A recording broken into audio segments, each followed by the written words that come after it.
hemos invitado a Lisset Imbaquingo. Ella es candidata a la Asamblea por Imbabura y vamos a comentar al respecto de este momento de campaña que se encuentra el país. Pues hay varios candidatos y candidatas en la provincia de Imbabura y queremos nosotros un poco conocer quién es Lisset Imbaquingo. Qué bueno, bienvenida, qué gusto tenerla aquí. Muchísimas gracias, buenos días con todos y gracias por el espacio que nos brindan para poder dar a conocer un poco más acerca de las propuestas que tenemos como candidatos también. Quisiéramos un poco, Lisset, pues conocer qué haces, a qué te dedicas y por qué el interés en este momento de ser candidata de un movimiento político y Ajá. llegar a la Asamblea Nacional. Bueno, mi nombre es Lisset Imbaquingo, tengo 29 años, estudio, ya bueno, estoy egresando de la carrera de Sociología con una mención en Relaciones Internacionales, ya estoy trabajando en mi tesis acerca de feminismos comunitarios, soy una Warmi Quichua Otavalo, soy de la parte urbana, pero no me quita eso de que vengo también de abuelos, de padres que son de comunidades, entonces sé la realidad también desde allí. Y bueno, eso como un poco corto. Bueno, he estado en cosas de liderazgo dentro de la urbanidad, en el cantón, he trabajado con colectivos, también dentro de mi comunidad he sido parte como autoridad. Y bueno, hemos venido teniendo un trabajo ya de algunos añitos y pues justamente desde siempre a mí me ha gustado mucho la política. Siento que es el espacio que uno puede tomar decisiones, que uno puede hacer el bien. Cuando se hace bien la política, hay excelentes resultados y pues a mí siempre me ha gustado, he estado inmiscuida en todo este tipo de situaciones en las que me ha llevado también a conocer a muchas personas que en realidad han hecho un trabajo increíble, pero también he llegado a conocer personas que no han hecho un trabajo y justamente ahora el por qué es porque justamente no hay personas que hagan en verdad su trabajo. Tenemos una asamblea que tiene el 16% de aprobación en todo el Ecuador y eso nos deja mucho que decir. O sea, si estuviesen haciendo bien el trabajo, yo siento que los que estamos de más, o sea, estaríamos haciendo de más la gente si ellos estuvieran haciendo un buen trabajo. Personalmente siento que este es el momento en donde ya debe surgir el cambio porque hemos votado por personas, hemos votado por distintas ideologías, podríamos decirlo también, y no hemos encontrado resultados, ¿no? Y vemos que justamente ya es hora de que las personas que venimos desde las bases comunitarias, familiares, de liderazgo y todo esto, empiecen a tomar también estas decisiones para su país, para su provincia también. Ujú. Y Lisset, un poco te referías de que la gente no está haciendo bien la política, o sea, en especial los asambleístas, y que decías que el Ajá. 16% no tiene aprobación. ¿Es porque no está haciendo un buen trabajo la asamblea o qué pasa con cómo comunica también lo que hace la asamblea? ¿Cuáles son los Ujú. criterios que tú, los argumentos que tienes para decir que no ha hecho un buen trabajo la asamblea? Bueno, viendo un poco más o menos de cómo se ha venido tratando en la asamblea las diferentes leyes también y quienes han estado dentro de las comisiones, ¿no? Entonces, primeramente, cuando son escogidos por la provincia, personalmente no he visto ese trabajo que hagan por la provincia. También desde la Fundación Ciudadanía y Desarrollo hay justamente quienes hacen el seguimiento a los asambleístas de quienes han trabajado, quienes no han trabajado, cuántas veces han asistido. Y justamente yo me fijo en los asambleístas de Imbabura y vemos que no han presentado leyes o han presentado muy pocas, no ha habido ese trabajo también, digamos, para el Ecuador. Entonces, justamente tengo esos argumentos como para yo también decir qué está pasando. O sea, ¿por qué no tenemos algo diferente aquí en Imbabura? ¿Por qué no trabajan los asambleístas que están para Imbabura, por Imbabura? Y cuando están en las comisiones, como había una persona, había sí, porque ahora ya está de candidata nuevamente a la reelección, de fiscalización, había un montón de casos que había que fiscalizar en ese momento y se van para su partido, como para ver quiénes están detrás de las cosas de su partido, más no por el trabajo de qué está pasando en ese momento. Entonces, nos dejan muchas cosas y pues por lo menos a mí más argumentos que hacer ahí justamente. Y creo que es el trabajo que no se ve, lo que no se ve, no, lo que no se comunica, dicen que no existe también y justamente ese también es un problema, ¿no? De que no comunican. Tal vez hicieron algún trabajo, pero no se ve realizado y tampoco se ve que hay comunicación en eso. Entonces, eso también nos hace bastante falta. ¿Qué dejaron de fiscalizar? Em, los casos de metástasis, casos de justamente purga y otros casos más que habían, ¿no? Y empiezan a buscar quiénes estaban detrás de cada persona. Pongo de ejemplo de, si, digamos, de acerca de la Revolución Ciudadana, pongámoslo de esa manera, porque justamente estaba ahí, ¿no? Y quiénes están detrás haciendo esos seguimientos, o sea, viendo qué abogados, qué fiscalizadores están ahí, más no están viendo, digamos, de estos otros casos que hay, ¿no? Ujú. Hay muchos temas que abordar sobre la Asamblea Claro, Nacional. También ha sido una asamblea de transición, ha estado un año y medio y veo y también lo que más me ha llamado la atención es que hay una postura a nivel ciudadana de que quieren eliminar el legislativo. O sea, es un claro. poder importante en el país. ¿Por qué crees que surge esta idea?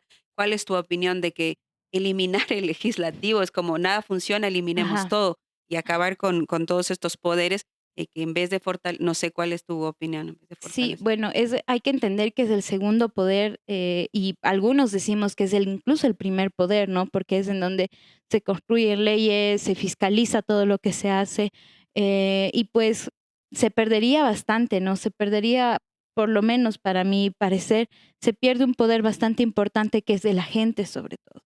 Pero obviamente yo pienso que la gente, no es que no le guste la política, no le gustan las personas que hacen política, esa es la diferencia. Entonces, como no tienen un respaldo de quienes hacen política, de cómo han hecho y cómo han venido haciendo desde muchísimos años atrás, no solamente un movimiento, no solamente un partido, sino un montón de partidos, un montón de movimientos políticos de lo que han hecho, y la gente deja de creer justamente en ese poder.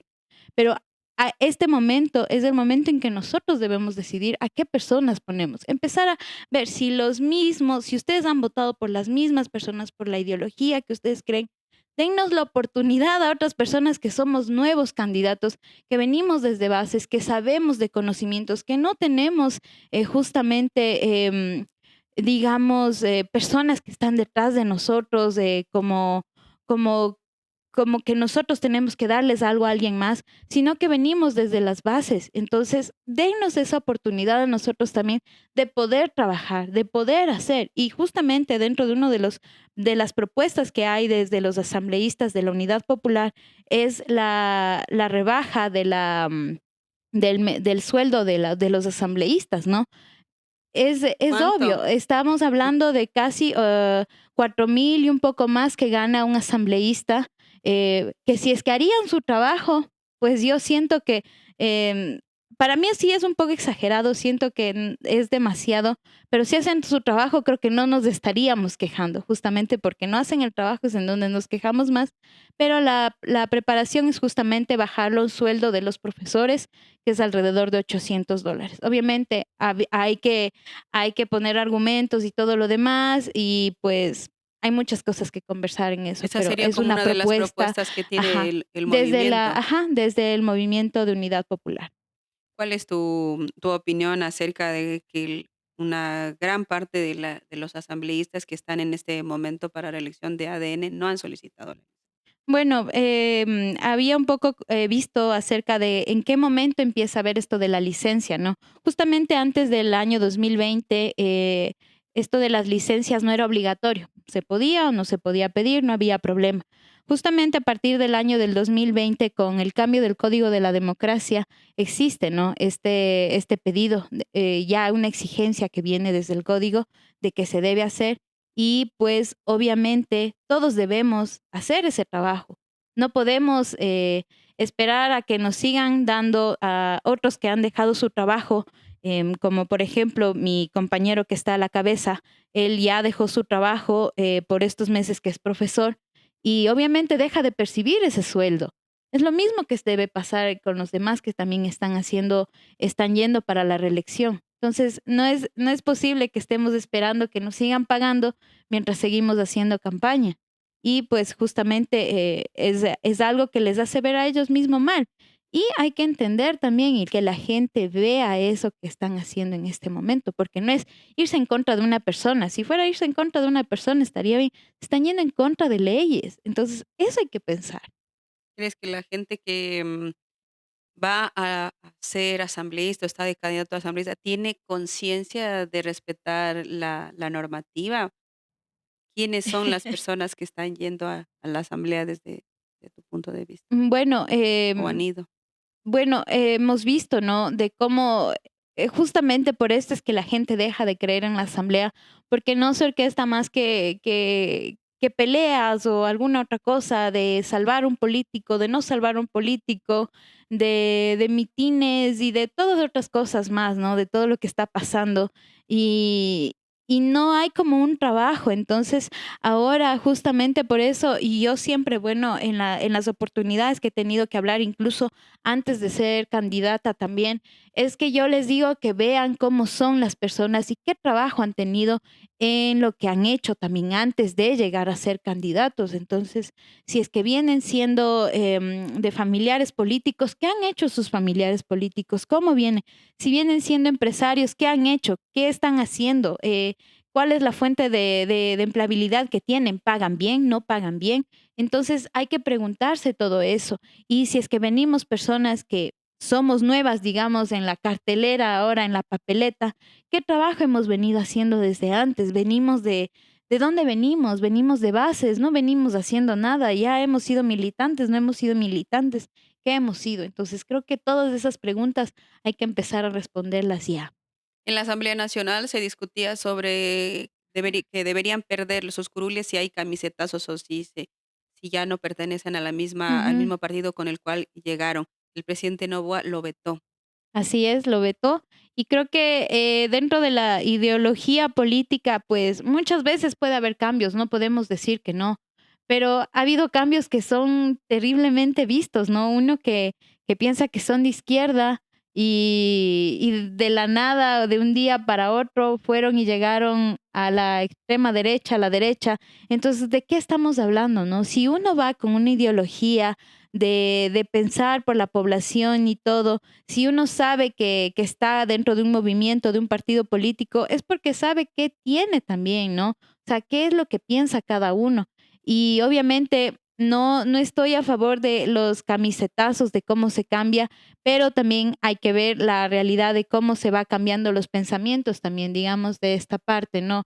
Yo también vengo de una realidad de trabajando con otras personas. Cuando yo vi lo que pasaba, preferí irme a un lado y vuelvo a retomar justamente lo que es la política electoral con la unidad popular, porque son mis lineamientos, son mis pensamientos. Entonces, debemos también ver, ¿no? Todo esto. Tampoco es que nos vamos a volver independientes, asambleístas independientes. Eso no existe. A la final, los independientes se van con el que mejor le convenga y después se están afiliando a esos, vuelven y es lo que pasa, ¿no? Con uno de los asambleístas de acá, que se está volviendo a reelegir.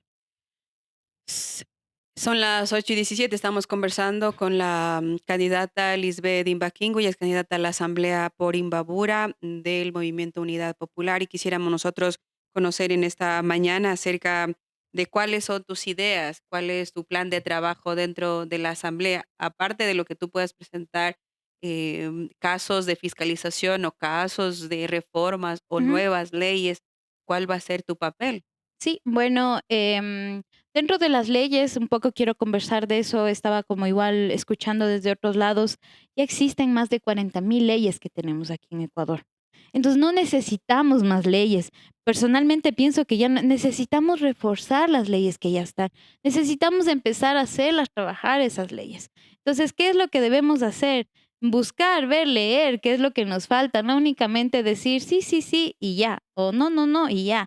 No, buscar leer, ese es el trabajo que debe hacer un asambleísta, de ver qué leyes le está favoreciendo o desfavoreciendo. Y pues principalmente para mí el trabajo es lo primordial. Justamente si uno tiene trabajo, tiene todo. O sea, tiene educación, tiene dignidad sobre todo, tiene seguridad. o sea, engloba todo esto, ¿no? Entonces es importante, no voy a decir crear fuentes de trabajo porque los asambleístas no crean fuentes de trabajo, pero sí velan porque sean justos. Y hablamos de también del tema de los informales, ¿no? Que únicamente en el Ecuador de 10 personas, únicamente 3 personas tienen empleo formal. Los demás estamos si las 7 personas estamos en la informalidad. Y digo estamos porque justamente em, eh, yo, al ser independiente, no tengo un seguro, digamos, de que voy a tener del IES de jubilada. Si es que me dan la oportunidad, si es que yo tengo, digamos, em, de manera voluntaria, yo puedo ir aportando, pero eso también, si es que podemos, otros no pueden, otros viven al día y muchos viven con menos de $1 al día. Entonces, ¿qué estamos esperando? Hay que empezar justamente a ver estas reformas de los códigos de trabajo también. Entonces, justamente es defender los centros de acopio también desde la parte rural, quienes hacen agricultura, quienes hacen ganadería, que ya no exista intermediarios también, que puedan hacer una venta directa, pero eso también nos lleva a que podamos promover ferias desde las mismas comunidades hacia las ciudades, lo cual crea este libre mercado también, ¿no es cierto?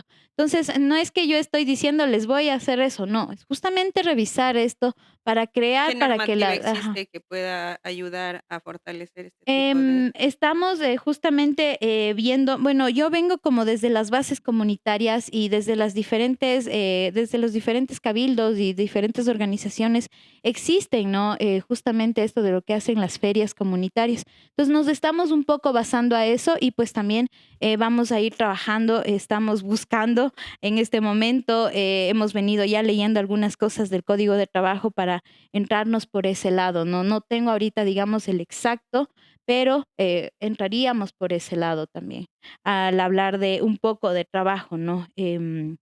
Implementar también, tal vez que se puedan implementar programas dentro de estos códigos también de reinserción laboral para quienes han estado en situaciones de vulnerabilidad, que es importante también. Y sobre todo, algo que nos queda también dentro de esto es simplificar los trámites. O sea, vemos a los emprendimientos, a las pequeñas, medianas emprendimientos, empresarios también de cómo se ha vuelto tanto la burocracia para poderse poner un local, algo que ellos desean ponerse, ¿no? Entonces, evitarnos justamente estar 1 hora parados, sentados, esperando a que nos atiendan y que después nos digan, no, sí, traiga este montón de papeleo, es justamente evitarnos de esto también, ¿no? Y eso sería como en la parte de trabajo. En cuanto a educación, hablamos del acceso a la universidad que debe ser para todos. Y justamente aquí es importante aclarar que tenemos esta parte de que no todos somos buenos para todo. O sea, yo me pongo de ejemplo en esto, de que yo no soy buena para las matemáticas. A mí nunca se me han dado, pero mi hermano es increíblemente bueno en las matemáticas. Entonces, no todos tenemos, digamos, el mismo, no quiero decirlo talento, sino que digamos lo mismo que los otros. Ujú. Entonces, es como empezar a crear políticas que aseguren el acceso equitativo a la educación para que todos puedan entrar, que todos no se haga solamente una única prueba, porque tampoco vamos a decir que no van a dar el acceso a la entrada a las universidades sin prueba. Todos, o sea, incluso ahora las públicas ponen para que puedan Siempre ha habido ingresar. pruebas. Siempre hay pruebas, entonces más bien como organizar eso y priorizar también justamente a las comunidades más desfavorecidas, ¿no? Que son los pueblos y nacionalidades, que vienen siendo personas con capacidades diferentes y todo esto, ¿no? En cuanto Pero sabes que, digamos que la Constitución o las leyes y la normativa en el Ecuador son bastante avanzadas en comparación a la región, pero no las aplican. Por ejemplo, si tú dices el presupuesto para la universidad, o sea, presupuesto para la universidad se recorta. O viene el candidato a la presidencia y dice, voy a borrar una priorizar de así. las instituciones más importantes de educación superior, que es la CENESID. ¿Y qué puede hacer la Asamblea para bloquear estos avances normativos? Justamente es empezar a ver en qué se están basando ellos para hacer eso. hemos visto que ha habido un montón de recortes, no solamente en educación superior, también en educación inicial, en educación básica y en salud también. O sea, hemos visto que la inversión social deja de existir. Entonces es empezar a ver en qué se están basando ellos para decir vamos a ponerle más prioridad a esto. Nos hablan de seguridad ahora.